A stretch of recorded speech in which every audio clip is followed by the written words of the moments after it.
Croeso i Blueprint Cymru.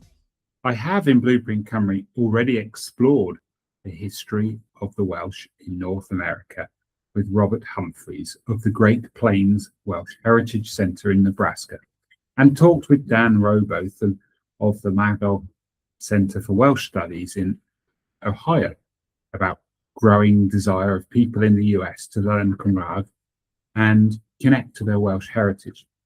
Today, I am chatting with Sebastian Eduardo Pèrez Parry about the Welsh in South America, and of course, famously Patagonia, which is where Sebastian is from. When, as a 17-year-old, I read In Patagonia by Bruce Chatwin. Aside from the author's magnificently crazy mission to locate the origins of a mysterious object in the cabinet of his grandmother, believed to be the skin of a dinosaur, his beautiful writing illustrated our Welsh ancestors' impassioned and desperate search for a place to settle and be at peace, a home away from the bombardment of Anglicising influence and conformity to the ideals of an antagonistic British Empire. If you could tell the listener a little bit about who you are and your experiences of growing up and why you're connected to Wales and have an interest in the heritage of Wales in Patagonia, that'd be great. Yes. Okay. I was born in Trelew, which in Wales means Lewis Town, in honor of Lewis Jones, one of the pioneers of the Welsh colony in Patagonia. Because of family traditions and my surname is Parry, I knew that my family history was linked to that Welsh project that founded many cities here in Patagonia. I was born in Trelew, but now I live in Port Madryn. Port Madryn is important because this is the place from Mimosa River from Wales in the coast of Port Madryn. And this city is very important for the Wladfa. Wladfa is the Welsh colony. In my family, we no longer spoke Welsh, but we keep other traditions alive. In my teens, I started working as a volunteer at a museum. In the museum world, I learned tools to research my genealogy and the history of the Welsh colony in Patagonia. My profession now, I am a museologist, and last year I traveled to Wales, living for 6 months in Carnarvon, working on the restoration of the Engedi Chapel on the Engedi 2.0 project, and living in the same city from the family Parry lived in so many years. Was an incredible experience for me because I am in the first in my family to return Wales since Mimosa voyage. It's very important experience for me. And what's your feeling about how the Welsh language in Patagonia is surviving or isn't surviving? Yes. Now in Patagonia, the Welsh language is important. We have many teachers come to Wales to teach the Welsh language. Unfortunately, not all young people are interested in family heritage or the Welsh language, or perhaps the old people didn't pass on this history. Now we have many organizations working to preserve this history, but I think we're only scratching the surface. The challenge is to create a bridge between the old and the new. I think it's important preserve the heritage, the Welsh heritage, but it's important know the history first. I think so. This. Yeah, and do you know how many people in Patagonia still speak Welsh? What's the numbers of people? I don't have the number. We need a good studio, a research is important. The information is important. I don't have, but is there wider support for the language within the Argentinian state, or is it very much Spanish is the only language which is officially recognized in Argentina? In Argentina, the only language is important is Spanish. We don't have other official language. It's a shame because we don't have money for better school of language. We don't have the support of the government. In Patagonia, the Welsh language is not very familiar to the other people.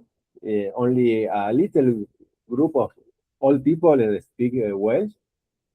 Only little young people, no many young people spoke the Welsh language.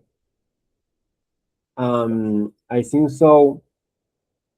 It's important from the Welsh country this history because the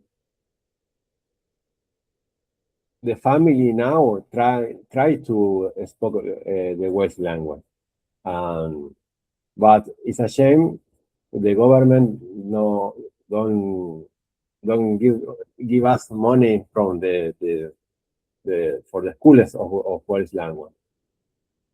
Yeah, and is there also pressure amongst, I imagine, with the influence of social media and the internet, there's also pressure from the English language as well, I would have thought, on younger people. Is that true or not?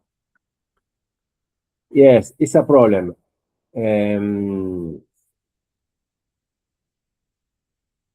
For example, I can't make time to learn Welsh because it's not useful in the professional world. It's more useful to learn English. Yeah, I had similar issue for myself where I ended up learning French and a bit of Spanish because, you know, working in mining, that's a bit more of useful language for day to day. But we have to obviously try to keep Welsh alive everywhere that it exists. Yes, it's very hard work to speak. It's not a language easy, the Welsh. And many young people in Patagonia think the same way. It's a shame because it's only learn English in the school because think it's important for the obtain a work or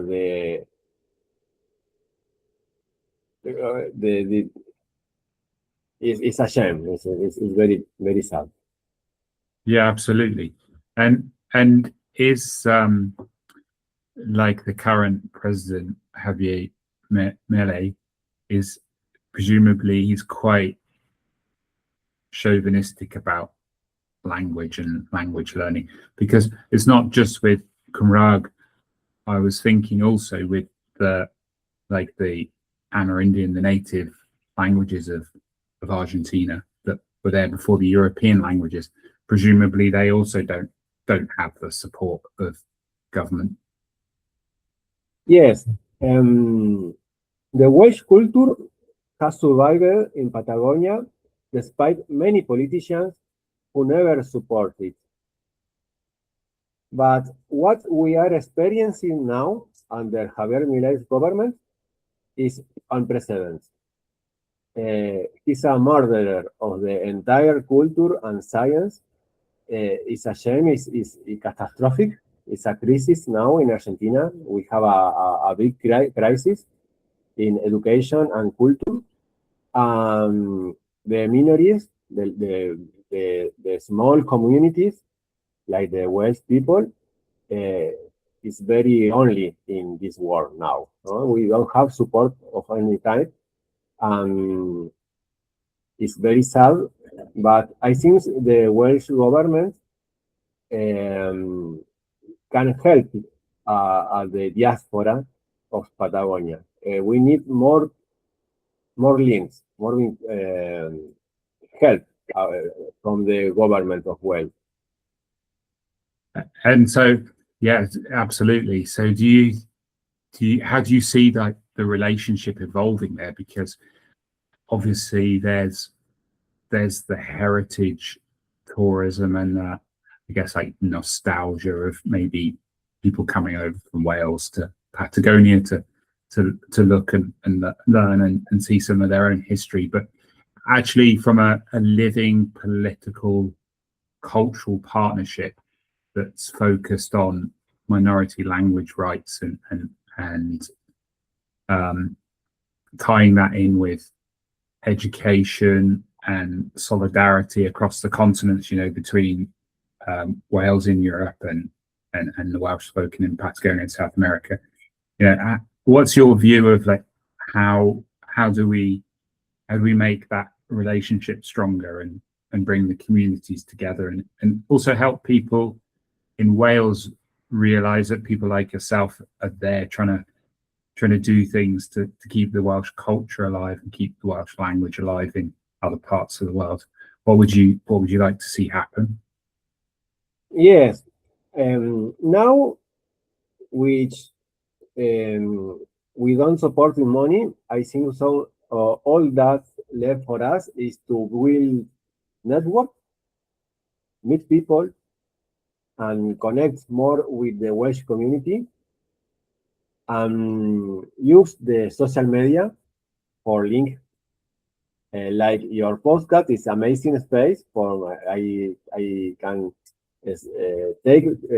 spoke about my history and meet other people in other parts of the world. I hope so. But I believe it's possible. These links is necessary. But I think so. Unfortunately, we are not having this discussion yet in Patagonia. We need more young people in politics. It's important to make study the history, but live in the real world, in the modern world. And the young people, I don't know if it's familiarized with the economy on Welsh people or the Welsh politicians. I think so. Here in Patagonia, we don't have many information about the Welsh politicians. So it's not with the internet and with like VPNs and the ability to listen to radio and television and obviously like YouTube and things. There isn't groups of people there in Patagonia that are trying to use those mediums to engage with the Welsh language. Does that something that exists there or not? I don't think so. No. I think so. We need a more concrete connection with contemporary Wales to motivate young people.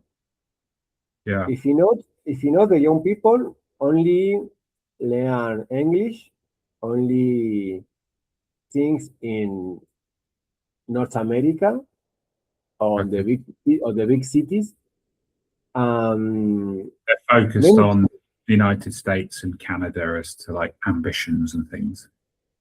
Yes, Yeah. yes. And many people here in Patagonia don't know Wales, because for us the country have a many crises, and many people here in Patagonia is very poor. Yeah. Travel to Wales is very expensive for us.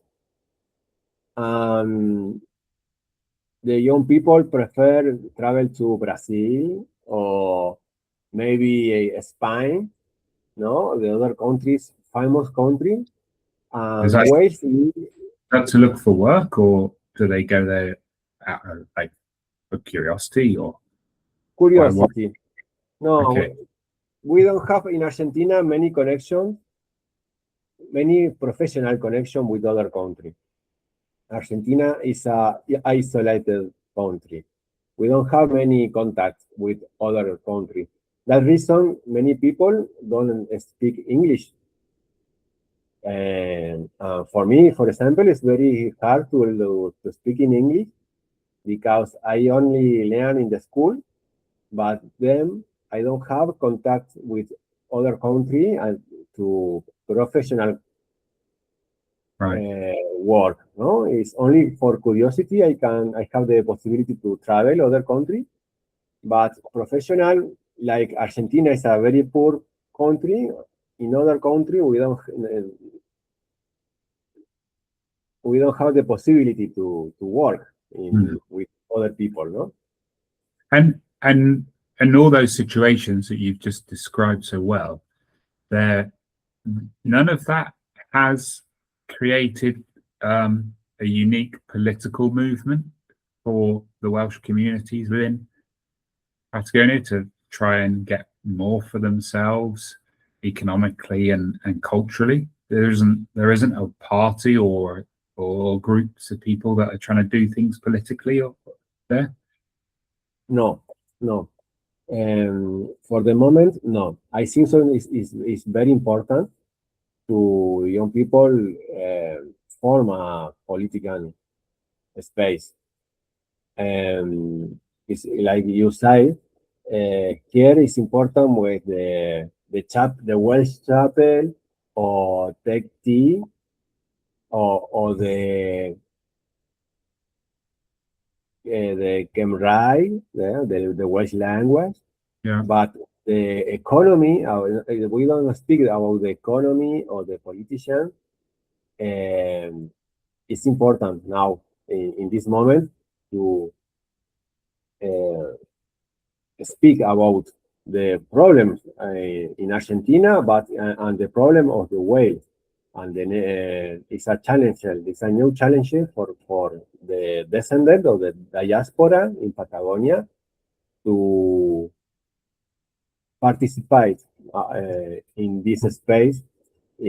Politicians, no? make a good politicians. Now in Argentina, you speak about politicians,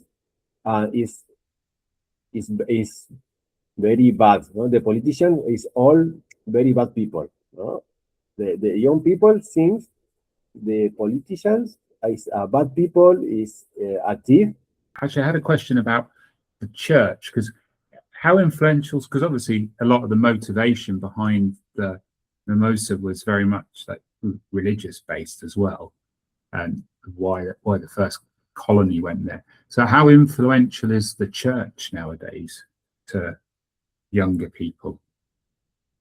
Yes, now the religions is not very important. It's a shame, but it's the young people is not religious people. Right. The Welsh government, for example, every year teachers come from Wales to teach Welsh in Patagonia. Oh, right. Which is wonderful. No? We have 2 teachers all years now, but I wonder what use is that knowledge to me in the real world. And we have a lot of chapels, the church chapels, but for me, it's not very important in the real world. In the professional world, or I think Wales needs to offer more to its diaspora. Concrete opportunity, yes, concrete opportunity for studying and work. I had a very powerful experience in a bar in Carnarvon, talking to an Englishman. He told me very sadly, I have more rights than you to live in this city, and that shouldn't be happening. For me, it's very sad, no? I can only travel to Wales as a tourist. Yeah. And I am not even considered for the jobs they offer. There are more people from India living in Wales now than descendants of that country. I agree. I agree with you, Sebastian. I believe that Wales and the Welsh government should have rights over immigration, similar to Quebec has rights over its immigration. And by doing that, Wales could do like Quebec does, where Quebec is ensuring that its language and culture survives through making sure people have an understanding of French and an understanding of the Quebecois culture. And I think if the Welsh government, if the Senedd had those powers over immigration, it could go to people like yourself and other people, young people in Patagonia, and it could say, well, you can come on a limited working visa, and part of that is you're going to have immersive courses in Welsh culture and language, and then they can obviously leave then and take it back to Patagonia and have as a way of reviving that history and that language, or the Welsh language. So no, I'm on side with what you're saying. I agree. Obviously, it was 150 years ago, or maybe a bit longer now, that the Mimosa sailed and from Liverpool, I think it was, and yes, and arrived there in Patagonia. And so presumably there is the Welsh that's spoken, that is still spoken, as limited as it is of an older form. And is that true, or do you know? Yes, because in the Mimosa travel people from the North Wales and the South Wales. In Wales, those regions, those parts of Wales, the North and the South, they have a little difference in the Welsh language. And in the Mimosa, North and South travel together. And in Patagonia, make a new way, a Welsh language, no? They can write. Much mixed North Walian and South together, yeah. Yes, and in the time we speak Spanish. The people with the people from Wales, the travel in Mimosa, the people don't speak Spanish. Learn here in Argentina, little. They don't have a school. And little speak Spanish and use in the Welsh language Spanish word. For example, mate. The mate we is a drink here. They don't have the translation to the Welsh language. And little speak Spanish and make a new way. But in, like you say, in Patagonia, it's an isolated region. Many words in the Welsh language is preserved, like original. And it's interesting, now the links Many people traveled from Wales to learn here the Welsh of the colony, the Welsh of Wladfa. It's different, but similar in other aspects. And so sort of we'll get sort of close the chat, but where would you like to see like Welsh and the culture in Patagonia go to in the next 15 years from now? Because it's obviously things are moving and changing in Cymru, and obviously that can be positive for the diaspora. And I wondered how you see that relationship growing and how. I think so. Education is the foundation for having this discussion. I would like politicians to see the potential they have to connect with Wales. Patagonia has many resources to offer, and many are already in the hands of the English and North American company. It's a shame, Yeah. but I think so. The Welsh government is missing here a great opportunity. One that could also benefit local community.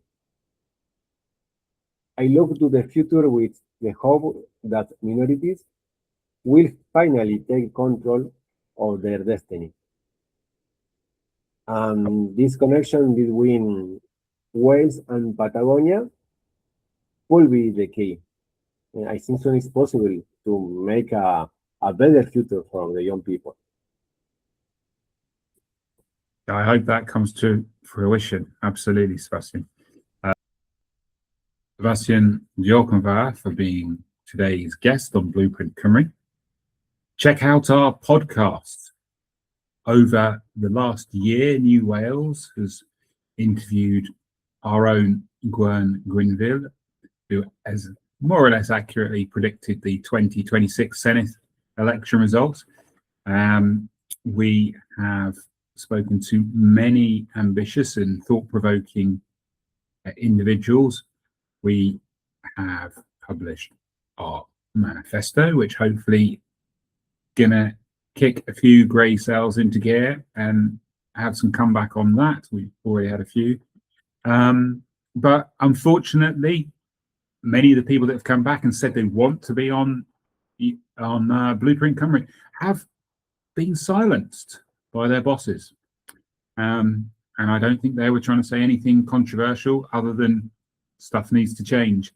And this is how we can do it. But unfortunately, there is this general not wanting to go against the grain in Wales. And really, the point of New Wales is to give people a kick up the backside and realise if you want to get out of the shit, you're going to have to take the action. Anyway, all of that and more on the New Wales website. And also check out the socials. Cari Cymru, Cari Cymru Newydd.